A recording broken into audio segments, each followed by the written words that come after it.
Chromosome involve है इसमें, ठीक है, क्रोमोसोम इन्वॉल्व है और पी टेड है, इसलिए क्या होगी इसमें, ट्राइजोमी होगी, क्लियर, ट्राइजोमी होगी।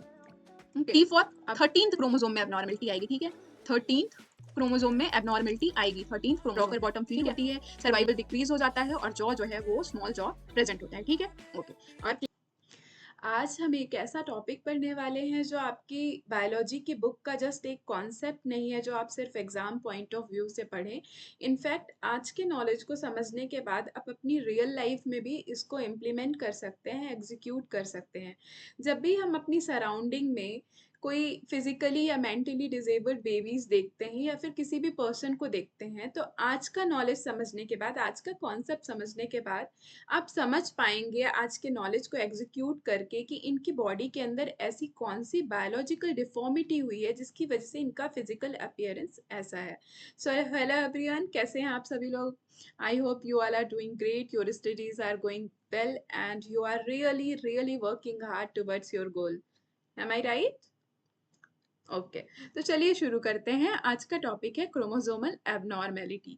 तो क्रोमोसोमल एबनॉर्मेलिटी समझने के लिए सबसे पहले हम समझेंगे कि क्रोमोसोम एक्चुअली होता क्या है।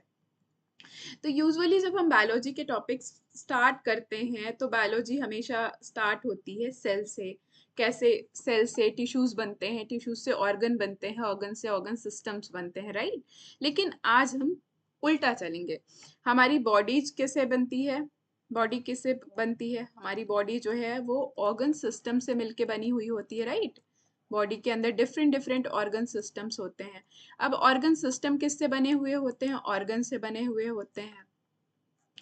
फिर अगर ऑर्गन्स की बात करें तो ऑर्गन्स किससे बने हुए होते हैं? बहुत सारे टिश्यूज से बने हुए होते हैं, राइट, टिश्यूज से। और टिश्यू किससे बने हुए होते हैं? ग्रुप ऑफ सेल्स से, ठीक है, ग्रुप ऑफ सेल्स मिलके टिश्यूज बनाते हैं। अब हम चलते हैं क्रोमोसोम समझने के लिए सेल के अंदर। तो सेल के अंदर क्या होता है? एक न्यूक्लियस होता है, बहुत सारे ऑर्गेनेल्स होते हैं, उसमें से एक होता है न्यूक्लियस, ठीक है। अब न्यूक्लियस के अंदर क्या होता है? क्रोमोसोम्स होते हैं, ठीक है, हम इसी के बारे में पढ़ने वाले हैं। न्यूक्लियस के अंदर क्या होते हैं? क्रोमोसोम्स होते हैं, ठीक है। क्रोमोसोम के अंदर क्या होता है? क्रोमोसोम के अंदर होता है डीएनए, डीऑक्सीराइबो न्यूक्लिक एसिड, ठीक है। डीएनए के अंदर होता है जीन, राइट, एक सेगमेंट ऑफ डीएनए को जीन बोलते हैं। और जीन से बनता है एमआरएनए, और एमआरएनए कोड करता है प्रोटीन्स को, ठीक है। और यही प्रोटीन्स जो है हमारी बॉडी के ट्रेट्स को बनाते हैं। लेट्स से फॉर एग्जांपल कि हमारा जो आई कलर है, तो आई कलर किसी ना किसी प्रोटीन से बना हुआ है। And likewise hair colour, skin colour and different traits of our body coded by proteins, ठीक है। हर हमारी बॉडी के अलग अलग ट्रेट्स के लिए अलग अलग प्रोटीन्स रिस्पॉन्सिबल है, क्लियर, ठीक है। अब अगर इसी क्रोमोसोम में, ये जो न्यूक्लियस के अंदर क्रोमोसोम प्रेजेंट है, अगर इसके अंदर कोई भी डिफॉर्मिटी आ जाती है, कोई भी डैमेज हो जाता है, कोई भी एबनॉर्मेलिटी आ जाती है, तो क्या होगा? क्रोमोसोम में अगर डैमेज हो जाता है क्रोमोसोम, तो क्या होगा? एबनॉर्मेलिटी आ जाएगी, ठीक है। तो क्रोमोसोम में एक्चुअली डैमेज नहीं होता, क्रोमोसोम के अंदर होता है डीएनए, तो डैमेज डीएनए में होता है। किसी भी डीएनए में डैमेज होगा तो क्या हो जाएगा? क्रोमोसोमल एबनॉर्मेलिटीज आ जाएगी, क्योंकि क्रोमोसोम ही होते हैं जो पेरेंट से ऑफस्प्रिंग में ट्रांसफर होते हैं, ठीक है। क्यों पेरेंट्स के प्रोजनीज जो होती हैं या बेबीज जो होते हैं अपने पेरेंट्स जैसे क्यों दिखते हैं? Just because of chromosomal transformation, genetic genes की वजह से। तो जीन्स क्या होते हैं? जीन्स जो है डीएनए के सेगमेंट है। डीएनए क्या होता है? क्रोमोसोम के अंदर जो पैकेज मटेरियल होता है वो डीएनए होता है। तो अगर इसी डीएनए में डैमेज होता है तो तभी होती है क्रोमोसोमल एबनॉर्मेलिटीज, ठीक है। अब ये डीएनए डैमेज होता कैसे है? डीएनए डैमेज कैसे होता है? डीएनए इधर केमिकल, बायोलॉजिकल या फिर कोई भी फिजिकल कॉजेज होते हैं, ठीक है। कुछ रेडिएशंस होती हैं, कई बार कुछ केमिकल्स होते हैं। तो ये सारे कुछ बार, कई बार कुछ वायरसेस होते हैं जो कि डीएनए को डैमेज करते हैं, ठीक है। उसी से क्रोमोसोमल एबनॉर्मेलिटीज आती हैं, ठीक है। तो चलिए, क्रोमोसोम कहाँ प्रेजेंट होता है ये हम समझ गए, ठीक है। सेल के अंदर न्यूक्लियस, न्यूक्लियस के अंदर क्रोमोसोम, क्रोमोसोम के अंदर डीएनए, डीएनए के अंदर जीन्स और जीन्स से कोड होते हैं प्रोटीन। आपको जीन्स समझाने के लिए मैं कुछ और डायग्राम्स लेके आई हूँ, जैसे कि ये देखिए, ये आपका डीएनए का स्ट्रक्चर है, ठीक है। डीएनए डबल स्ट्रैंडेड होता है, सबको पता है। अब कुछ सेगमेंट्स होते हैं जिन्हें हम जीन कहते हैं। जीन का डेफिनेशन अगर देखें तो सेगमेंट ऑफ डीएनए ही कहते हैं उसको। तो जैसे कि ये सेगमेंट देखिए आप, अब डीएनए का ये सेगमेंट जो है, दिस सेगमेंट, ये कोड कर रहा है किसको? आई कलर को, ठीक है। तो अब यहाँ पे क्या प्रेजेंट है? जीन्स प्रेजेंट है। डीएनए के इस सेगमेंट के क्या क्या प्रेजेंट है? जीन्स प्रेजेंट है, ठीक है। जीन्स प्रेजेंट है। अब ये जीन क्या करेंगे? आरएनए बनाएंगे, mRNA बनाएंगे, और ये mRNA कोड करेगा प्रोटीन को। क्लियर? और यही प्रोटीन्स जो हैं वो रिस्पॉन्सिबल होते हैं आई कलर के, ठीक है। आपको जीन्स समझ में आ गया। आप जीन्स को ऐसे भी समझ सकते हैं कि लेट्स से कि कोई बुक है आपके पास, ठीक है। अब बुक के पेजेस जो हैं उनको आप जीन्स की तरह से समझ सकते हैं। बुक जो है वो आपकी डीएनए हो गया, और डीएनए बुक के अंदर जो पेजेस हैं वो जीन हो गया, जो कि कोई भी, फॉर एग्जाम्पल कि कोई डिशेस की रेसिपी बुक है, कोई बुक है जिसमें बहुत सारी डिशेस लिखी हुई हैं, ठीक है। तो बुक क्या हो गया? आपका डीएनए। अब उसके अंदर जो पेजेस हैं वो हो गए जीन, और उन पेजेस के अंदर रेसिपी लिखी हुई है। तो अगर एक भी पेज वहां से निकल जाता है तो आपकी रेसिपी गायब हो जाएगी, आपको रेसिपी नहीं मिलेगी। तो जो उस रेसिपी से आप जो डिश बनाने वाले थे वो नहीं बन पाएगी। एग्जैक्टली उस जीन में जो इंफॉर्मेशन थी, अगर वो नहीं मिलेगी तो वो प्रोटीन नहीं बनेगा, तो वो फिजिकली अपीयर होगा ना।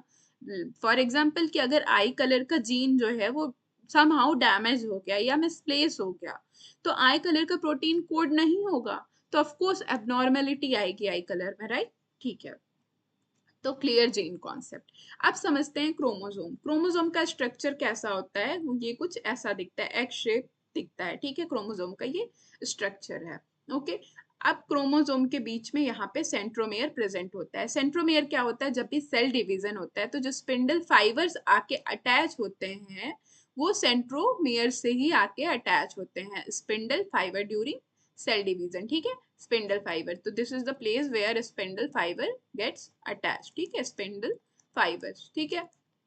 इसमें दो आर्म्स होते हैं। जो लार्जर आर्म होता है, जो आर्म बड़ा होता है उसको क्यू आर्म बोलते हैं, और जो छोटा होता है उसको पी आर्म बोलते हैं। डिटेल में हम क्रोमोसोम का स्ट्रक्चर नहीं पढ़ेंगे, ये हम आगे पढ़ेंगे। अभी जस्ट हमें क्रोमोसोमल एबनॉर्मेलिटी पढ़ना है बेसिकली, तो इस वजह से हम थोड़ा सा एक ओवरव्यू ले रहे हैं क्रोमोसोम का, ठीक है। तो ये स्ट्रक्चर है आपका क्रोमोसोम का, ठीक है। अब आते हैं थोड़ा सा डिटेल वर्जन में, ठीक है। मैंने क्या बोला कि आपका जो है सेल है उसके अंदर न्यूक्लियस है, न्यूक्लियस के अंदर क्रोमोसोम है, क्रोमोसोम के अंदर डीएनए, ठीक है। तो अब डीएनए जो होता है हर एक सेल में अप्रोक्सीमेटली 2 मीटर का प्रेजेंट होता है। डीएनए के क्या साइज होता है? डीएनए का अप्रोक्सीमेटली 2 मीटर्स, ठीक है। और एक न्यूक्लियस का साइज क्या होता है? एक न्यूक्लियस का साइज क्या होता है? न्यूक्लियस का साइज होता है approximately 5 to 10 micrometre, right? Micrometre. अगर सेल की हम बात करें तो सेल का साइज होता है अप्रोक्सीमेटली 50 to 100 माइक्रोमीटर। क्लियर? अब डीएनए का साइज कितना होता है? 2 मीटर, 2 मीटर्स, ठीक है। 2 metre, not micrometre, it's metre. तो आप खुद इमेजिन करिए कि इतने छोटे से न्यूक्लियस में जो 5 to 10 माइक्रोमीटर होता है उसमें 2 मीटर का डीएनए कैसे आ सकता है? कैसे फिक्स हो सकता है? नहीं हो सकता, राइट? नहीं एकोमोडेट कर सकता न्यूक्लियस इतने बड़े लेंथ वाले डीएनए को। तो अब करना क्या होगा? डीएनए को रहना तो न्यूक्लियस के अंदर ही है, तो उसको अपनी जगह बनाने के लिए इतना कॉम्पैक्टली पैक्ड होना पड़ता है जिससे कि न्यूक्लियस एकोमोडेट कर पाए, उसको जगह दे पाए। तो डीएनए बहुत कॉम्पैक्टली पैक हो जाता है किसमें? क्रोमोसोम के अंदर। डीएनए सेल, सेल के अंदर न्यूक्लियस, न्यूक्लियस के अंदर क्रोमोसोम, क्रोमोसोम के अंदर डीएनए। तो ये डीएनए जो है वो क्रोमोसोम के अंदर कैसे फिट होता है? बहुत कॉम्पैक्टली पैक होगी, ठीक है। तो ये पैकेजिंग कैसे होती है वो हम समझते हैं। तो बेसिकली होता क्या है कि कुछ प्रोटीन्स प्रेजेंट होते हैं जिन्हें हम कहते हैं हिस्टोन प्रोटीन्स। वो बॉल बॉल लाइक स्ट्रक्चर्स होते हैं, बीड्स होती हैं काइंड ऑफ। तो इस बीड्स में, इन प्रोटीन्स में जो कि हिस्टोन प्रोटीन्स होते हैं उसमें डीएनए जो है वो रैप्ड अप हो जाता है। कैसे रैप होता है हम इससे समझेंगे। आप इस रील को समझिए कि हिस्टोन प्रोटीन्स हैं, ठीक है। ये एक थ्रेड का रील है, तो आप ये समझिए कि ये हो गया आपका क्या, हिस्टोन प्रोटीन्स, ठीक है। और ये जो थ्रेड दिख रहा है ना आपको, ये थ्रेड जो है ये हो गया आपका डीएनए। तो डीएनए क्या करता है, इन हिस्टोन प्रोटीन्स के अराउंड ऐसे रैप्ड अप हो जाता है, ऐसे रैप्ड अप हो जाता है, जैसे ये थ्रेड की रील है ना, तो ये रैप्ड अप हो गया, ठीक है। अब ये एक हिस्टोन प्रोटीन में ऐसे रैप हो गया, तो ये क्या बन गया, इसको जब डीएनए हिस्टोन प्रोटीन्स में रैप हो जाता है तो इस पूरे स्ट्रक्चर को बोलते हैं न्यूक्लियोसोम, ठीक है। तो ऐसे ही कई न्यूक्लियोसोम प्रेजेंट होते हैं और उसमें रैप अप होता जाता है डीएनए, ठीक है। यहाँ पे आप समझिए, ये हो गए आपके हिस्टोन प्रोटीन्स, ठीक है। ये हिस्टोन प्रोटीन्स हो गए आपके histone proteins, clear, stone proteins, ठीक है। अब जो ये thread like structure wrapped up है, ये हो गया आपका डीएनए, ठीक है। अब ये एग्जैक्टली ऐसे ही रैप हो गया, ठीक है, इसमें तो ये बन गया न्यूक्लियोसोम मॉडल। तो ऐसा न्यूक्लियोसोम सिर्फ एक नहीं प्रेजेंट होता, क्योंकि डीएनए का साइज क्या है, 2 मीटर, बहुत बड़ा साइज है। तो सिर्फ एक नहीं प्रेजेंट होता, कई न्यूक्लियोसोम प्रेजेंट होते हैं। तो वो न्यूक्लियोसोम्स कैसे अरेंज होते हैं, ऐसे। अब आप इससे समझिए, ये जो बीट्स दिख रही हैं आपको, ये बीट्स दिख रही हैं, ये बीट्स हो गई न्यूक्लियोसोम, ठीक है, क्लियर। और ये जो थ्रेड दिख रहा है ये हो गया आपका डीएनए। जैसे कि कोई यही ये चेन है और इसमें जो बीट्स हैं वो हो गया न्यूक्लियोसोम, और जो थ्रेड हो गया वो हो गया डीएनए। अब क्या होता है, ये तो बहुत बड़ा है, इतना बड़ा तो आएगा नहीं न्यूक्लियस के अंदर, तो ये क्या होता है, बहुत कॉम्पैक्टली ऐसे पैक हो जाता है, ऐसे स्पाइरल बनाता जाता है, ऐसे स्पाइरल बनाता जाता है, ठीक है। तो ये आप देख रहे हैं, ये स्पाइरल बन रहा है, ये स्ट्रक्चर जो है स्पाइरलिंग होती है, ठीक है। तो ये स्पाइरल बन गया, ठीक है। तो अब ये एक इसकी तरह दिखेगा, एक चेन की तरह दिखेगा, जिसमें बीच बीच में बीट्स हैं, और वो बीट्स जो है वो जुड़ी हुई है थ्रेड से, दैट इज डीएनए। तो बीट्स क्या हो गई आपकी, हिस्टोन प्रोटीन्स हो गया, न्यूक्लियोसोम हो गया, और जो थ्रेड हो गया इसका वो हो गया डीएनए, ठीक है। अब यही जो थ्रेड लाइक स्ट्रक्चर बना है आपका बीट्स और थ्रेड वाला, ये अरेंज हो जाता है क्रोमोसोम के स्ट्रक्चर जैसा, ठीक है, क्रोमोसोम जैसा। तो कैसा, ये कुछ ऐसा अरेंज हो जाएगा, राइट, कुछ ऐसा अरेंज, एक जस्ट अ मिनट, ये कुछ ऐसा अरेंज हो जाएगा, ये दिख रहा है क्रोमोसोम जैसा आपका, ठीक है। ये just a minute, I am showing you, ये देखिए, ये क्रोमोसोम लाइक स्ट्रक्चर दिख रहा है आपको। ये देखिए, आपको एक्स शेप दिख रहा है, ये क्रोमोसोम लाइक स्ट्रक्चर आपको दिख रहा होगा, ठीक है। तो अब इसमें इसके अंदर क्या है, डीएनए है, किसमें रैप्ड अप है, न्यूक्लियोसोम में, ठीक है। तो आपको आई होप कि समझ आ गया होगा, ये डीएनए है, ये हिस्टोन प्रोटीन्स में रैप्ड अप है, फिर ये चेन लाइक स्ट्रक्चर बनाता है, तो बीट्स हो गई न्यूक्लियोसोम, थ्रेड हो गया डीएनए, और ये कॉम्पैक्टली पैक्ड हो गया एक इस टाइप के स्ट्रक्चर में, ठीक है, ऐसे ऐसे ये बहुत ही कॉम्पैक्टली अरेंज्ड हो जाता है इसके अंदर। तो आई गेस आपको क्लियर हो गया कि क्रोमोसोम क्या है और क्रोमोसोम के अंदर क्या होता है, क्रोमोसोम के अंदर डीएनए होता है और कैसे डीएनए अरेंज्ड होता है। Clear all of you, okay, चलिए आगे बढ़ते हैं। अब होता क्या है कि यूजुअली नॉर्मल रेस्टिंग स्टेज में जो कि क्रोमोसोम होता है वो थ्रेड लाइक स्ट्रक्चर पड़ा हुआ होता है, ऐसे फ्रीली मूवेबल, इस तरह से देख रहे हैं आप, धागे की तरह ये रिलैक्स्ड अनकॉइल्ड पड़ा हुआ रहता है न्यूक्लियस के अंदर। लेकिन जैसे ही सेल डिवीजन के लिए सेल प्रिपेयर होने लगती है, सेल डिवीजन होने वाला होता है, तो मेटाफेजिक स्टेज में ये अरेंज्ड हो जाता है ऐसे शेप में, ऐसा एक्स शेप स्ट्रक्चर क्रोमोसोम के फॉर्म में अरेंज हो जाता है। तो जब ये लूज रिलैक्स्ड अनकोइल्ड फॉर्म में होता है तो इसको बोलते हैं क्रोमैटिन, ठीक है। और जब ये अरेंज्ड हो जाता है, हाईली कंडेंस्ड हो जाता है ड्यूरिंग सेल डिवीजन, तो इसको बोलते हैं chromosome. Clear all of you, okay. ये निमोनिक भी है कि काम स्टेज में है, रिलैक्स्ड है, दैट इज क्रोमैटिन, और कंडेंस्ड स्टेज में है, दैट इज क्रोमोसोम। क्लियर, ठीक। तो आप समझ गए क्रोमोसोम, इसको ऐसे भी देखते हैं कि क्रोमा मीन्स कलर, क्रोमा कहीं भी यूज होता है वर्ड, तो आप समझिए कि कलर होता है, क्रोमा मीन्स कलर, ठीक है। और सोमा मतलब body, wherever you see the word soma, that is coded for bodies, ठीक है। तो chroma, chromosome, colour body, colour body इसका नाम क्यों हुआ, क्योंकि जब भी हमें क्रोमोसोम का स्ट्रक्चर देखना होता है तो हम सेल डिवीजन के मेटाफेज स्टेज में रेस्ट सेल डिवीजन को इनहिबिट करवा देते हैं और उसके बाद स्टेनिंग करते हैं, जो स्टेन का नाम है जियम्सा स्टेन। तो जियम्सा से स्टेन करते हैं तो कलर गेन कर लेता है, कलर एक्वायर कर लेता है क्रोमोसोम, और फिर हम देख पाते हैं कि क्रोमोसोम का स्ट्रक्चर कैसा है, कोई एबनॉर्मेलिटी तो नहीं है, ठीक है। तो इसीलिए इसको बोलते हैं chromosome. Clear all of you. अब एक चीज और समझ लीजिए आप कि ह्यूमन बॉडी में जो है तो 46 क्रोमोसोम प्रेजेंट होते हैं। ह्यूमन बॉडी में कितने क्रोमोसोम्स प्रेजेंट होते हैं? 46 क्रोमोसोम प्रेजेंट होते हैं, ठीक है। अब 46 क्रोमोसोम मीन्स कि 23 पेयर्स प्रेजेंट होते हैं। तो ये जो 23 पेयर्स होते हैं दैट मीन्स कि 23 इंटू 2, राइट, 23 इंटू 2। तो 23 क्रोमोसोम कहाँ से आते हैं? मदर से आते हैं। 23 क्रोमोसोम फादर से आते हैं। 23 फ्रॉम मदर, किसी भी पर्सन में 23 from mother and 23 another 23 from father, ठीक है।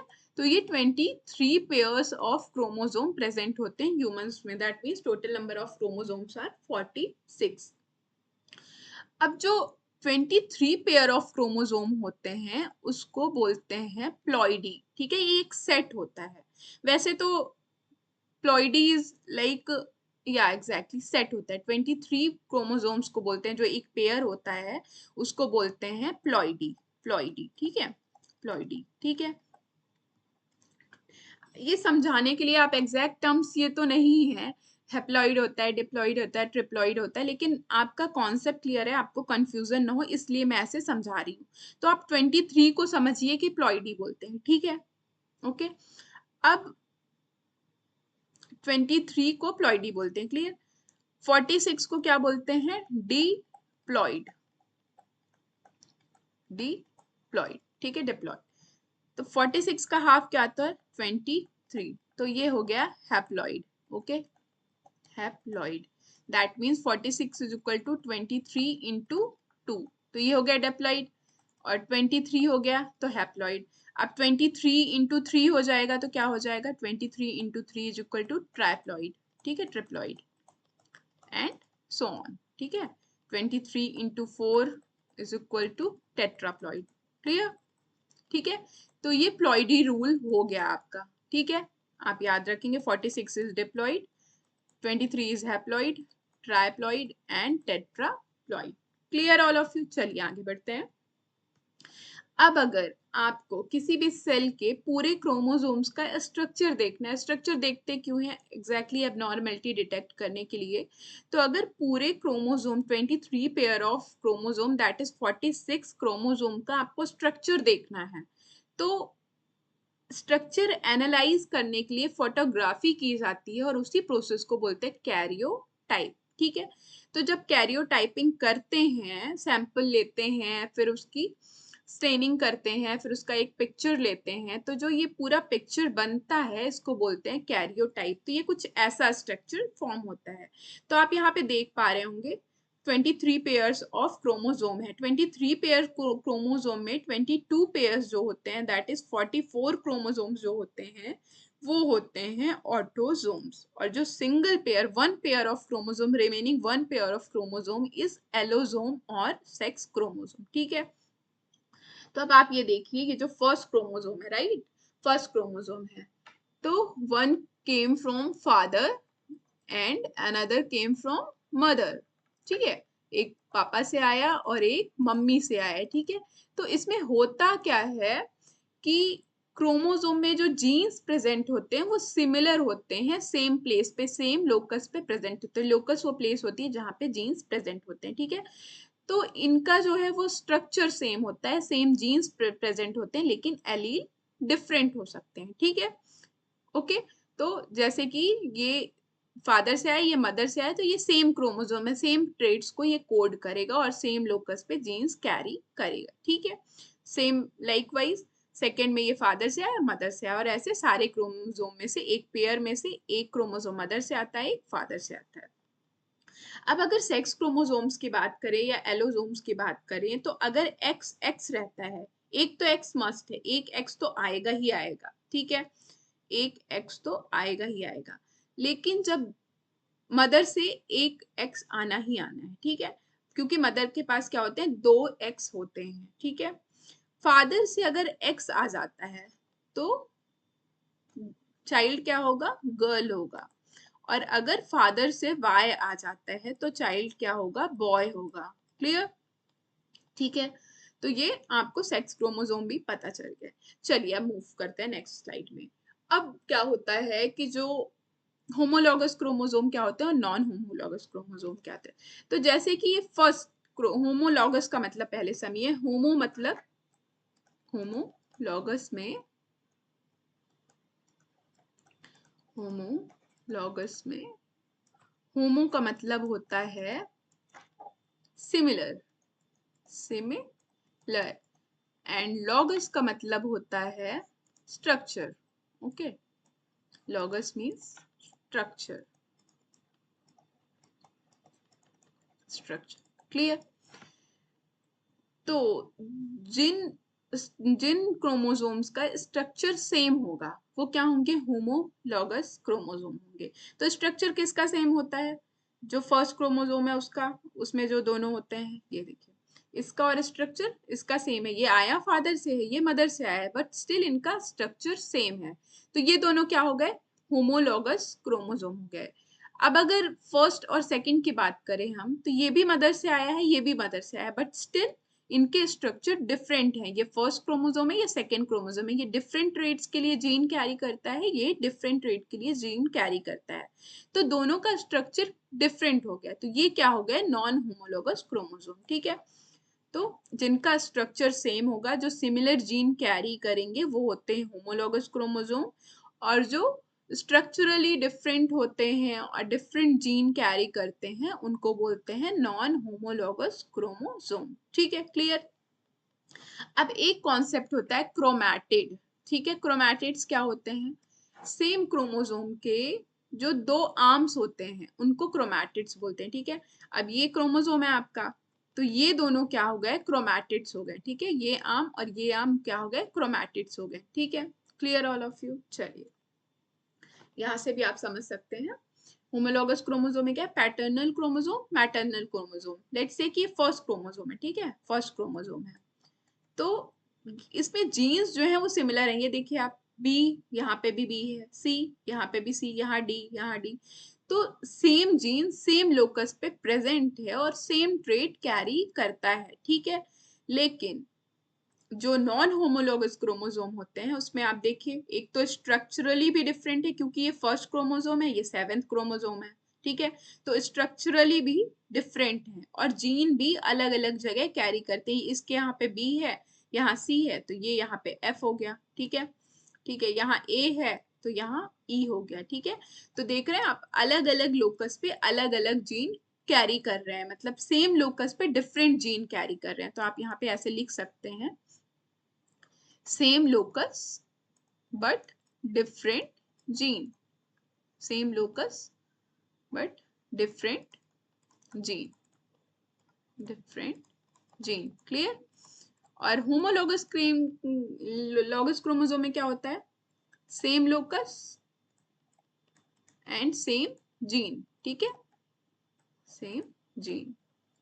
So this is the difference between homologous and non-homologous chromosome। ठीक है, ये भी फर्स्ट क्रोमोसोम है, ये भी फर्स्ट क्रोमोसोम है। ठीक है, तो दोनों का स्ट्रक्चर सेम है और सेम जीन सेम लोकस पे कैरी करते हैं।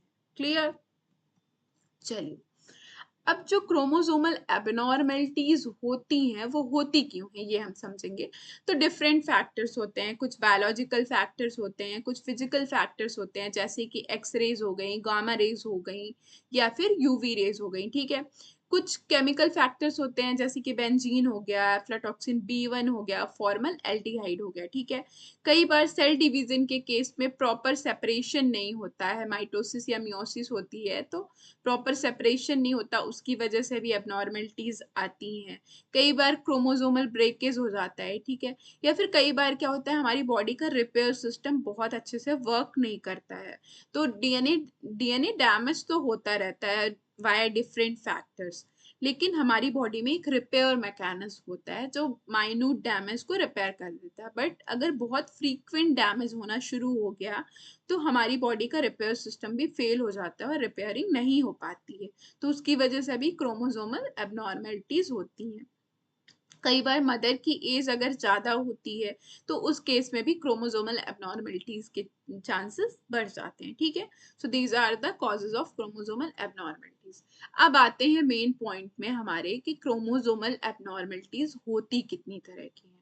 तो बेसिकली क्रोमोसोमल एबनॉर्मेलिटीज दो तरह की होती है। ठीक है, या तो क्रोमोसोम के स्ट्रक्चर में डैमेज हो जाएगा, ठीक है, स्ट्रक्चरली डैमेज हो जाएगा, ठीक है, कि कहीं से डिलीट हो गया, कहीं पे कोई जीन ही डिलीट हो गया, तो जब जीन डिलीट हो गया तो उसके प्रोटीन्स ही नहीं बने, तो उसका ट्रेट ही अपीयर नहीं हुआ। कई बार जो है तो जीन एक प्लेस से दूसरे प्लेस में चला गया या फिर एक्सचेंज हो गया जीन्स का, तो बेसिकली स्ट्रक्चर डैमेज हो गया। या फिर न्यूमेरिकल डैमेज हो जाता है। न्यूमेरिकल डैमेज कैसे हो जाता है कि कभी एक एक्स्ट्रा क्रोमोसोम आ गया, पेयर में तो दो ही क्रोमोसोम होते हैं ना, तो कई बार जब प्रॉपर सेपरेशन नहीं हुआ, प्रॉपर सेल डिवीजन नहीं हुआ, तो एक एक्स्ट्रा क्रोमोसोम आ गया, दो की जगह एक ही आया, मदर से आया ही, फादर से आया ही। या फिर कई बार एक एक्स्ट्रा क्रोमोसोम आ गया, दो की जगह, एक पेयर में दो की जगह तीन क्रोमोसोम बन गए। ठीक है, तो ऐसी कंडीशंस को बोलते हैं न्यूमेरिकल एबनॉर्मलिटीज। ठीक है, जब change in number, numerically change in number. ठीक है, और स्ट्रक्चर क्या होता है, चेंज इन स्ट्रक्चरल। ठीक है, स्ट्रक्चरल एबनॉर्मेलिटी क्या होती है, चेंज इन स्ट्रक्चर। ठीक है, change in structure. Clear all of you? Okay, तो चलिए अब हम देखते हैं डिटेल में क्रोमोसोमल एबनॉर्मलिटी कितने टाइप्स की होती हैं। तो क्रोमोसोमल एबनॉर्मलिटी आपके ऑटोसोम में भी हो सकती है और एलोसोम में भी हो सकती है, दैट इज सेक्स क्रोमोसोम में भी हो सकती है। तो ये ऑटोसोम में भी हो सकती है आपके और एलोसोम में भी हो सकती है। सेक्स क्रोमोसोम को एलोसोम भी बोलते हैं। ठीक है, तो या तो ऑटोसोम में होगी या फिर सेक्स क्रोमोसोम में होगी। ठीक है, ऑटोसोम्स कितने होते हैं, 22 पेयर्स। ठीक है, और सेक्स क्रोमोसोम कितने होते हैं, 1 पेयर। क्लियर? अब ईदर ऑटोसोम और सेक्स क्रोमोसोम दोनों ही केस में या तो स्ट्रक्चरल डैमेज होगा या फिर न्यूमेरिकल डैमेज होगा। ठीक है, तो या तो स्ट्रक्चरल डैमेज होगा, स्ट्रक्चर में डैमेज हो जाएगा, या फिर न्यूमेरिकल डैमेज हो जाएगा, नंबर्स इंक्रीज और डिक्रीज हो जाएंगे। ठीक है, न्यूमेरिकल डैमेज हो जाएगा। अब आपको मैं डिटेल में कितने टाइप्स के होते हैं और क्या क्या हो सकते हैं ये बताऊंगी। इनमें डिजीज आपके सिलेबस में है जितनी उतनी ही हम पढ़ेंगे, लेकिन आपके कॉन्सेप्ट्स क्लियर रहें, आपको कंफ्यूजन ना हो, इसलिए मैं इतना डिटेल में पढ़ा रही हूँ। डिजीज लिमिटेड है, कुछ ही डिसऑर्डर्स आपको पढ़ना है जो आपके सिलेबस में। ठीक है, तो या तो स्ट्रक्चरल डैमेज होगा या फिर न्यूमेरिकल डैमेज होगा। ठीक है, अब स्ट्रक्चरल डैमेज जो होता है वो या तो सिंगल क्रोमोसोम में होगा या तो डबल क्रोमोसोम में होगा। ठीक है, तो it can occur either in single chromosome और इन डबल क्रोमोसोम। ठीक है, या तो सिंगल क्रोमोसोम में होगा, सिंगल क्रोमोसोम में, या फिर दो क्रोमोसोम्स में हो जाएगा। ठीक है, डबल क्रोमोसोम में होगा। ठीक है, अब अगर सिंगल क्रोमोसोम में होता है तो ये हो सकता है किस तरह का, या तो डिलीशन हो सकता है, ये सब मैं समझाऊंगी क्या क्या हो। या तो डिलीशन हो जाएगा, कोई सा पार्ट जो है क्रोमोसोम का डिलीट हो जाएगा, तो उसके जीन्स नहीं होंगे, तो प्रोटीन्स नहीं बनेगा, कैरेक्टर अपीयर नहीं होगा। या फिर डुप्लीकेशन हो जाएगा। ठीक है, डुप्लीकेट हो जाएगा, कोई सा पार्ट जो है वो डुप्लीकेट हो जाएगा। ठीक है, तो भी एबनॉर्मेलिटी आएगी। या फिर इनवर्जन हो जाएगा, इनवर्जन हो जाएगा। ठीक है, इन्वर्जन कितने तरह के होते हैं, दो तरह के होते हैं। कौन कौन से, पेरीसेंट्रिक, ये सब मैं समझाऊंगी क्या क्या होता है, अभी बस आप नाम देखिए। ठीक है, पेरीसेंट्रिक एंड पैरासेंट्रिक। ठीक है, दो तरह से इन्वर्जन होते हैं, पैरासेंट्रिक। ठीक है, अब अगर डबल क्रोमोसोम्स की बात करें कि दो क्रोमोसोम में किस किस टाइप के एबनॉर्मेलिटीज होती हैं, तो या तो ट्रांसलोकेशन हो जाएगा, ट्रांसलोकेशन,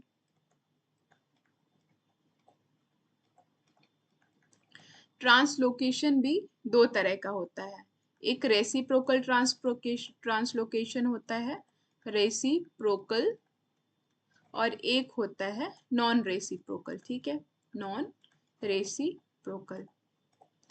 अब अगर हम न्यूमेरिकल की बात करें तो न्यूमेरिकल के केस में या तो गेन होता है, या तो एक्स्ट्रा क्रोमोसोम्स आ जाते हैं, या फिर लॉस होता है, क्रोमोसोम्स कम हो जाते हैं। और ये भी दो तरह का होता है, एक यूप्लॉइडी होता है, एक एन्यूप्लॉइडी होता है, ठीक है। वन इज यूप्लॉइडी और एक होता है एन्यूप्लॉइडी, ठीक है, एन्यूप्लॉइडी।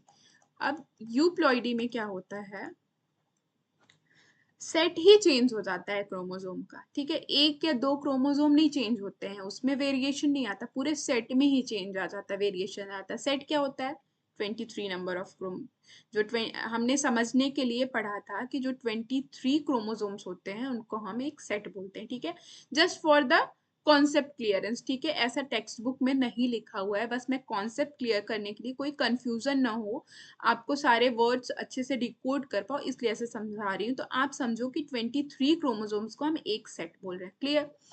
तो यूप्लॉइडी में क्या क्या चांसेस होते हैं, या तो हैप्लॉइडी होती है, तो हैप्लॉइडी किसको कहते हैं हम, हाफ हो जाए, टोटल क्रोमोसोम कितने हैं 46, तो 46 का हाफ हो जाएगा तो हैप्लॉइडी हो जाएगा, ठीक है, सेट को एन से डिनोट करते हैं, ठीक है, हैप्लॉइडी हो जाएगा। बी के केस में क्या कह सकते हैं, डिप्लॉइडी हो जाएगी, तो डिप्लॉइडी क्या है, नॉर्मल होता है, ठीक है, 46 क्रोमोसोम है तो 2n बोलेंगे इसको, ठीक है, 23 का डबल 2n, ठीक है। या तो ट्रिप्लॉइड हो जाएगा, ट्रिप्लॉइड कितना होगा, 3n, 3 इंटू 23। टेट्राप्लॉइड भी होता है, टेट्राप्लॉइड भी होता है, टेट्राप्लॉइड भी होता है, तो टेट्राप्लॉइड क्या होता है, tetra is 4 and n, clear. Polyploidy भी होता है, पॉलीप्लॉइडी भी होता है, तो ये ठीक है। अब अगर हम हैप्लॉइडी की बात करें तो ये होता है गैमेट्स के केस में, ठीक है, गैमेट्स जो होते हैं वो हैप्लॉइड होते हैं, ठीक है। नॉर्मल ह्यूमंस के केस में 46 होते हैं, this is normal. Triploid is लीदल, अगर ट्रिप्लॉइड हो जाता है, प्लॉइडी जो है 3 टाइम्स इंक्रीज हो जाती है तो लीदल होती है, सर्वाइव ही नहीं करता बच्चा। Tetraploidy is also lethal and polyploidy is formed in plants, ठीक है, प्लांट्स के केस में पॉलीप्लॉइडी होती है and it is completely normal, ठीक है।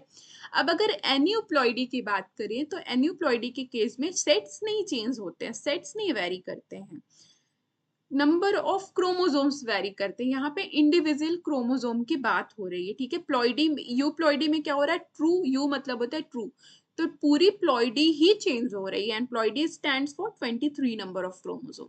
लेकिन एन्यूप्लॉइडी में कोई प्लॉइडी का कॉन्सेप्ट नहीं है, A for absent and ploidy is set, तो कोई प्लॉइडी का कॉन्सेप्ट नहीं, इंडिविजुअल क्रोमोसोम के बारे में बात करते हैं।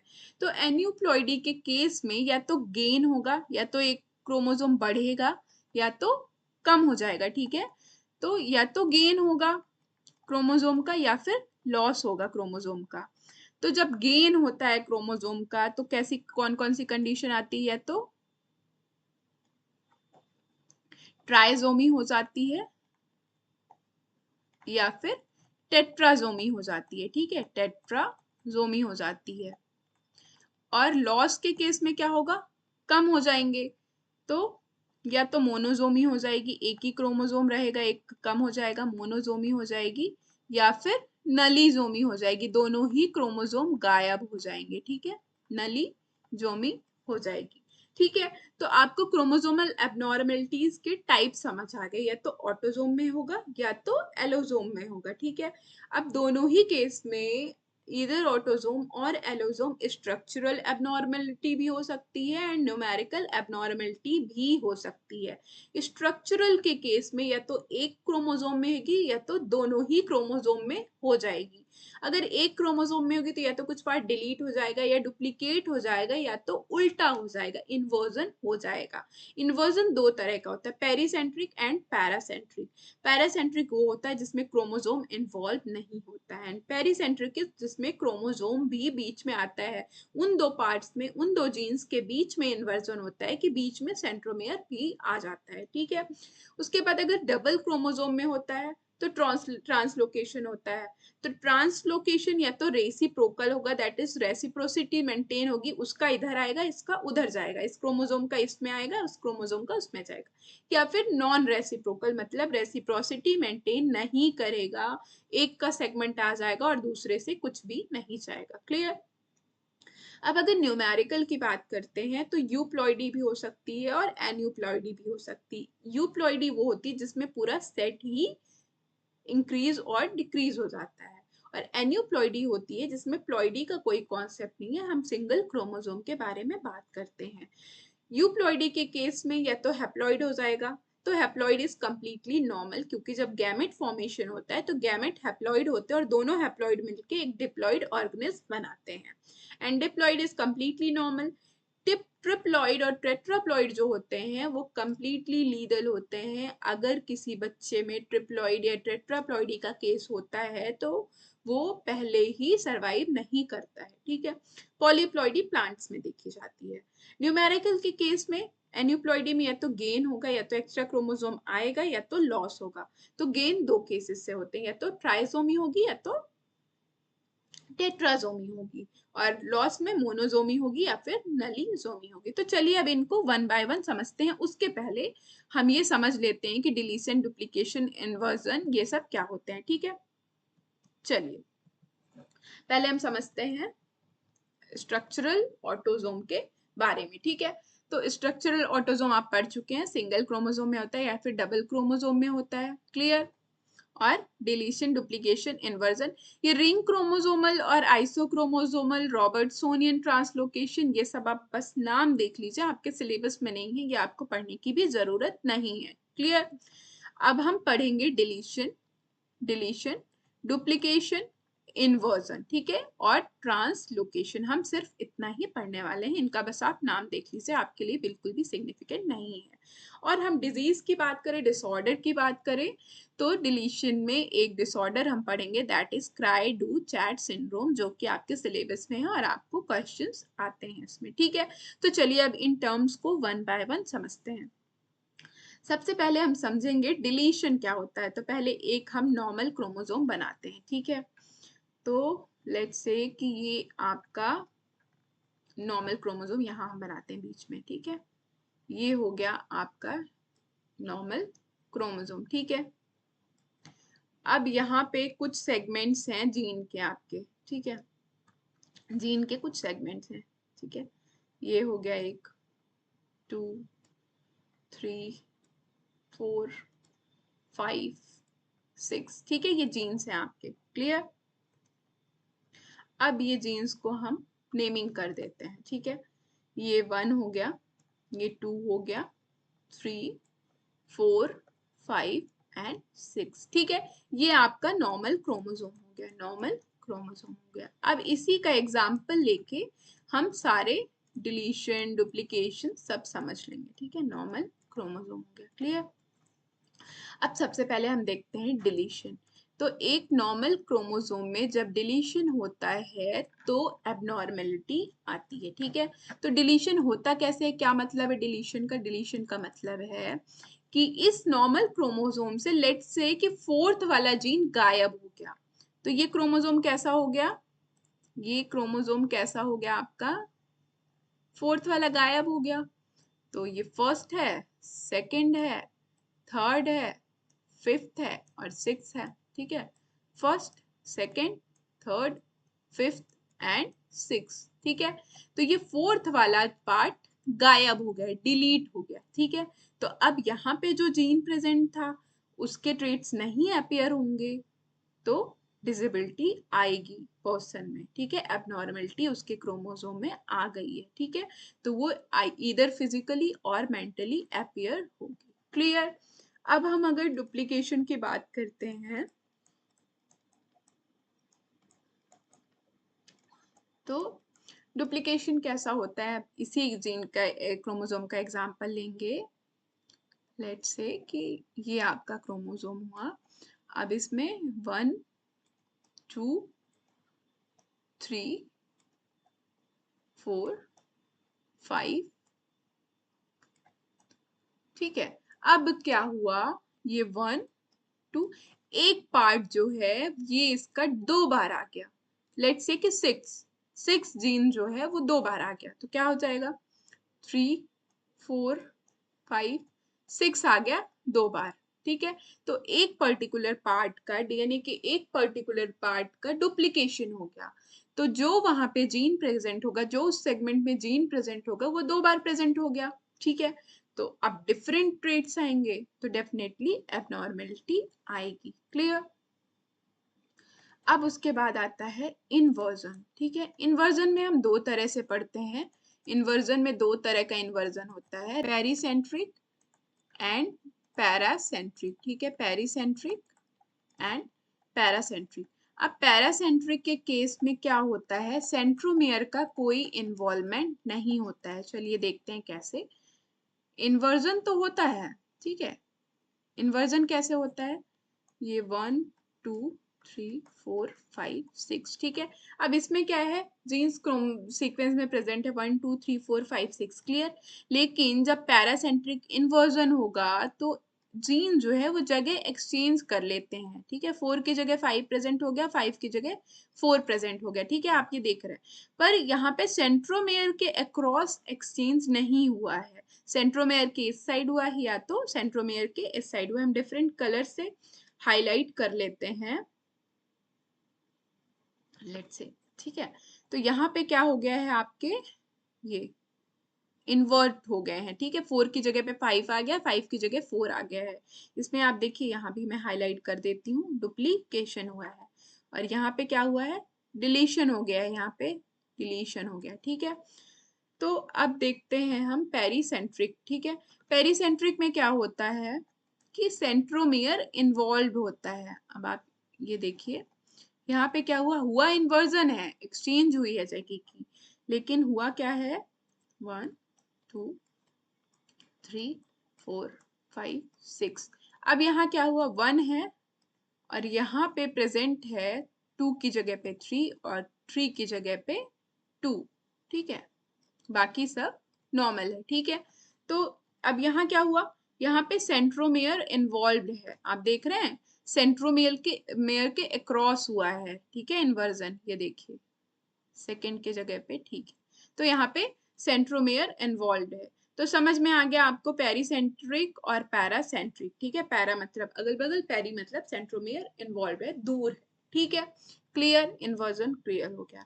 अब हम देखते हैं ट्रांसलोकेशन। ट्रांसलोकेशन, अब ट्रांसलोकेशन भी 2 टाइप्स के होते हैं, ठीक है। ट्रांसलोकेशन भी 2 तरह का होता है। कौन कौन सा, रेसिप्रोकल एंड नॉन रेसिप्रोकल, ठीक है। Reciprocal and non reciprocal. अब रेसिप्रोकल में क्या होता है, रेसिप्रोसिटी मेंटेन रहती है, रेसिप्रोकल, ठीक है। रेसिप्रोकल में क्या होगा कि ट्रांसलोकेशन किस में होता है, जब डबल क्रोमोसोम इन्वॉल्व होते हैं, ठीक है। तो अब इसमें क्या होगा, सेगमेंट्स एक्सचेंज होंगे, equal number of segments exchange होंगे, ठीक है। 2 क्रोमोसोम इन्वॉल्व हैं, ये आपके 2 क्रोमोसोम हो गए। अलग अलग कलर से हम बनाते हैं, ठीक है, तभी आपको समझ में आएगा 2 क्रोमोसोम से, ठीक है। तो एक ये हो गया, अब हम दूसरा ब्लू कलर से बना लेते हैं क्रोमोसोम, ठीक है। ब्लू कलर से बन गया आपका, ये आपका नॉर्मल क्रोमोसोम हो गया। तो अब होगा क्या, अब जब देखेंगे हम, तो इस वाले क्रोमोसोम में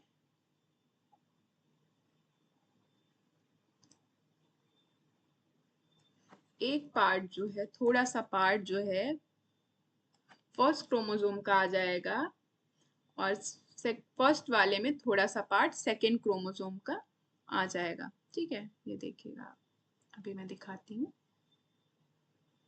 लेट्स से ये फर्स्ट क्रोमोसोम है और ये सेकेंड क्रोमोसोम है आपका, ठीक है। तो अब आप देखेंगे कि इसमें क्या होगा, इस वाले में थोड़ा सा पार्ट इसका आ गया, ठीक है, सेकेंड क्रोमोसोम का थोड़ा पार्ट यहाँ पे आ गया, ठीक है, ये देखिए, ओके। और सेकेंड वाले में थोड़ा सा पार्ट फर्स्ट वाले का आ गया, ये देखिए, थोड़ा सा पार्ट फर्स्ट वाले का आ गया, ठीक है। तो दोनों ने इक्वल पार्ट जो है एक्सचेंज कर लिए, ठीक है, ट्रांसलोकेट हो गया, तो रेसिप्रोकल ट्रांसलोकेशन हुआ, ठीक है। ये फर्स्ट हुआ आपका, ये सेकंड। तो इसका इतना सेगमेंट इसमें चला गया, इसका इतना सेगमेंट इसमें आ गया, तो अब क्या हुआ, रेसिप्रोसिटी मेंटेन। अब दूसरा क्या होता है, नॉन रेसिप्रोकल होता है।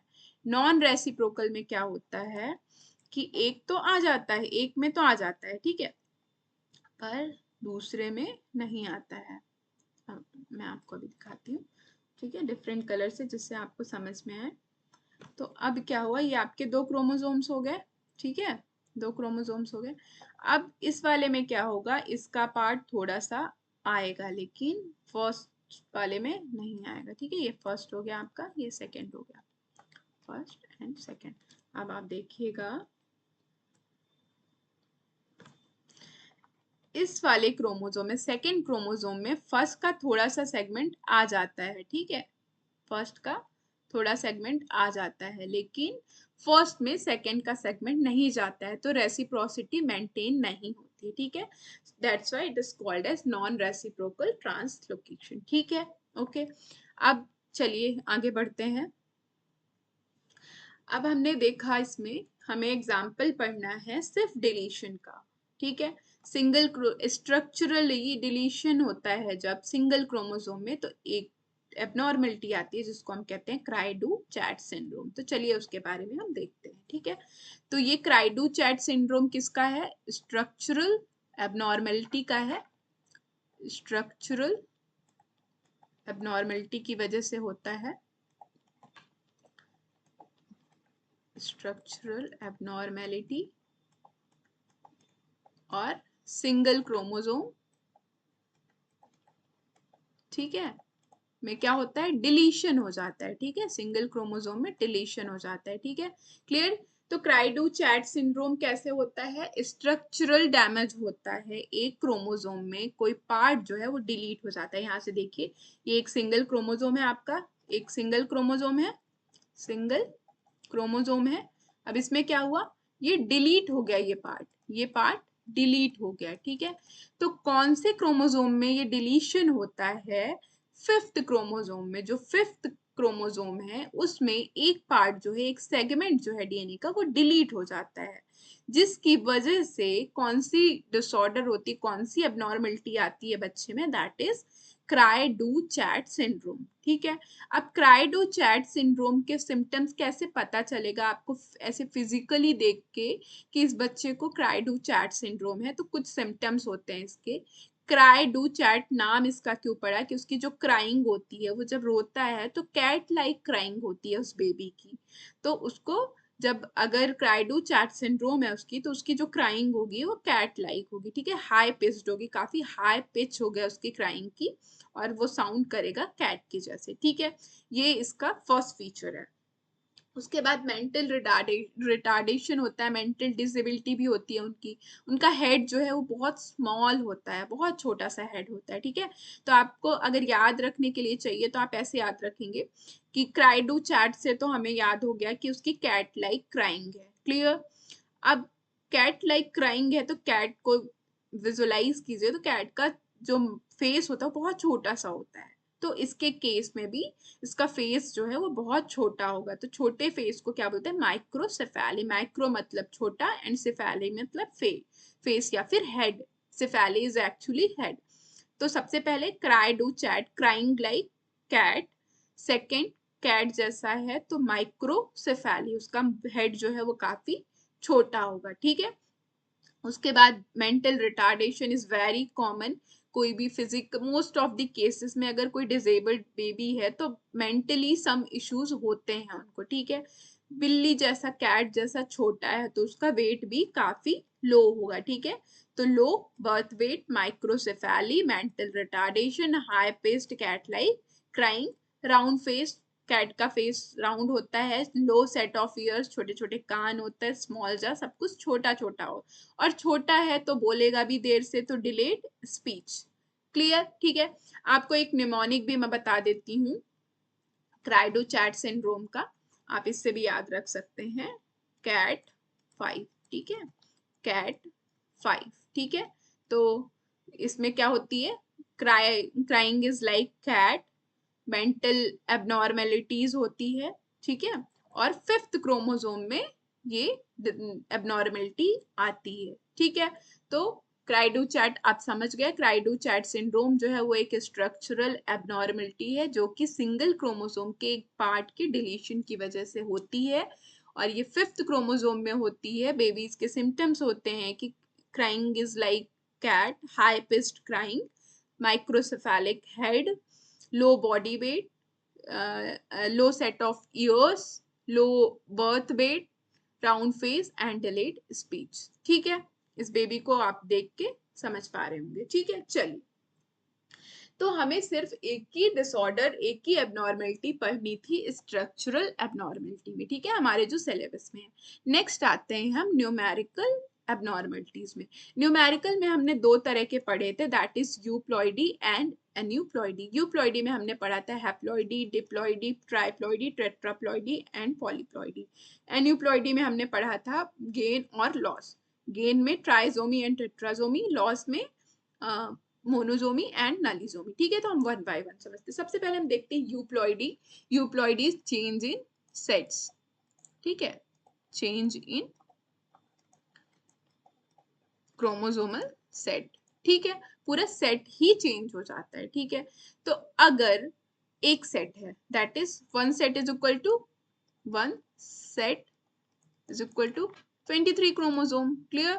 तो अगर 8 सेट है तो इनको क्या कहेंगे, ये हैप्लॉइड है, क्योंकि जो नॉर्मल ह्यूमन होता है वो कितना होता है, डिप्लॉइड होता है। 46 क्रोमोसोम्स होते हैं, नॉट पेयर, 46 क्रोमोसोम होते हैं।